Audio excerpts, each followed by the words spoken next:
High বন্ধুরা, আমি কয়েকদিন আগে আমার একটা ননদিনের বিয়েতে গিয়েছিলাম। তো সেই ভিডিওটা আমি তখন আপলোড করতে পারিনি, তাই আজকে আপলোড করলাম।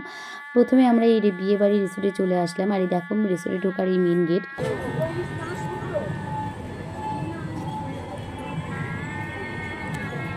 এবং তারপর আমরা রিসোর্টের সেকেন্ড ফ্লোরে উঠছি এবং রিসোর্টটা না এতটা বড় ছিল, যার কারণে রিসোর্টের সম্পূর্ণ ভিডিওটা আমরা ক্যাপচার করতে পারিনি। তো যতটুকু ক্যাপচার করেছি, যতটুকু ক্যামেরাবন্দি করেছি, ততটুকু তোমাদের কাছে তুলে ধরার চেষ্টা করলাম।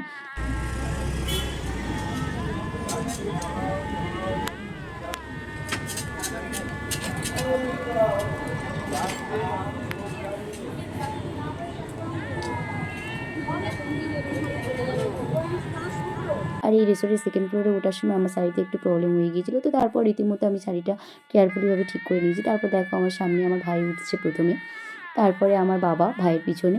তো বাবার পিছনে তারপর আমি আছি। এবং আমার এই বিয়েবাড়ির লুকটা কেমন লাগছে প্লিজ একটু সবাই কমেন্ট করে জানিও। তারপর দেখো আমি একটু ঢং করে নিলাম। তো তারপরে মা আছে এবং আমরা সপরিবারে নিমন্ত্রিত ছিলাম এখানে। আর আমার হাজব্যান্ডও ছিল, কিন্তু আমার হাজব্যান্ড যেহেতু ক্যামেরাম্যান হয়েছে আজকে, তো সেই কারণে হাজব্যান্ডের ফেসটা দেখানো হয়নি। তো দেখো এবার আমরা উপরে উঠছি একে একে সবাই মিলে। তো দেখো এখানে না একটা মজার বিষয় আছে। বিষয়টা হলো মানে রিসোর্টটা এতটা বড় ছিল, যার কারণে আমরা না বিয়ের মণ্ডপটাই খুঁজে পাইনি। আমরা প্রথমে যে ঘরে ঢুকেছিলাম সেটা ভেবেছিলাম বিয়ের মণ্ডপ, কিন্তু সেখানে গিয়ে দেখি যেখানে এটা হলো খাওয়ার ঘর। তো এখানে না বুফেট সিস্টেমে খাওয়ার আয়োজন করা হয়েছিল। তো আমরা প্রথমে ভুল করে আমরা গিয়ে পানের কাউন্টারে ঢুকে গিয়েছি। তো এখানে অনেক অনেক কিছু মজার খেলা হয়েছিল। তো তার এর মধ্যে আগুন পানও ছিল। যেহেতু আমি আগুন পানটা খাই না, তাই আমি মানে খাইনি কখনো, তাই আমি একটু অ্যাভয়েড করেছিলাম। আমি খুব ভয় পেয়েছিলাম, যার কারণে অ্যাভয়েড করে চলে এলাম। তারপরে আমরা খাওয়ার ঘরে ঘুরতে ঘুরতে আমরা খাওয়ার ঘরে ঢুকে পড়েছি।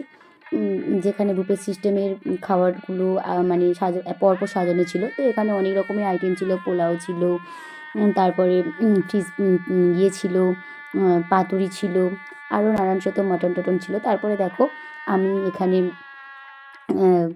এখানে মকটেল পার্টিতে চলে এসেছি। তো মকটেল পার্টিতে অনেক রকমের আইটেম ছিল, তোমরা দেখতে পাচ্ছ। তার মধ্যে আমি পুদিনা ড্রিঙ্কসটা নিয়েছি। তো এখানে বাবা, মা, ভাই, আমার হাসব্যান্ড কেউ খায়নি, বলছে খাবো না। তো আমি একটু খেলাম, ট্রাই করলাম পুদিনা ড্রিঙ্কসটা।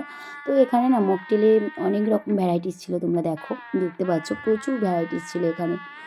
তো আমরা না একে একে একটা একটা করে ঘরে ঢুকছি, কিন্তু বিয়ের যেখানে বিয়ে হচ্ছে সেটা আমরা আর খুঁজে পাচ্ছি না। তো কি করব, যেহেতু ঢুকে পড়েছি তো খেতে হবে। তো দেখো কি সুন্দর সাজানো আছে। আর এই যে জিলেপি, এই জিলেপিটা না মিষ্টি জিলাপি না, এটা হলো মশলা জিলাপি, ঠিক আছে? এটা নর্মাল যে জিলাপি আমরা মেলাতে গিয়ে খাই সেটা কিন্তু না। তো তারপরে দেখো এখানে কফি আছে, এখানে ফিশ ফ্রাই আছে, তারপরে দই পাতুরি আছে, সব কিছু আছে। তো দেখো বন্ধুরা, অনেক খোঁজাখুঁজির পর ফাইনালি আমরা বিয়ের মণ্ডপে ঢুকেছি। এঘর ওঘর করতে করতে আমরা ফাইনালি বিয়ের যেখানে বিয়েটা হচ্ছে সেই ঘরে আমরা ঢুকেছি। এই দেখো কত সুন্দর করে বিয়ের মণ্ডপটাকে সাজানো হয়েছে। সত্যি এই মেয়েদের বিয়েটা ধরো একটা রাতের জন্য, কিন্তু ডেকোরেশন সব কিছু নিয়ে একটা অন্যরকম অনুভূতি, যেটা ধরো প্রত্যেকটা মেয়ের একটা স্বপ্ন থাকে। তো দেখো ফাইনালি বিয়ের মণ্ডপে আমরা ঢুকেছি এবং দেখো কত সুন্দর করে ডেকোরেশন করা।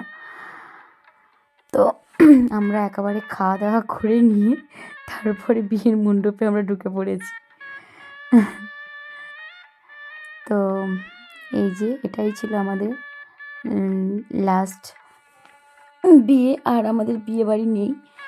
এই দেখো এটা হলো কনে আর কনের বর, দুজনকে কেমন লাগছে একটু প্লিজ সবাই জানিও। এবার কবে আসবে জানি না। তো টাটা, বাই বাই, শুভরাত্রি, সবাই ভালো থেকো, সুস্থ থেকো।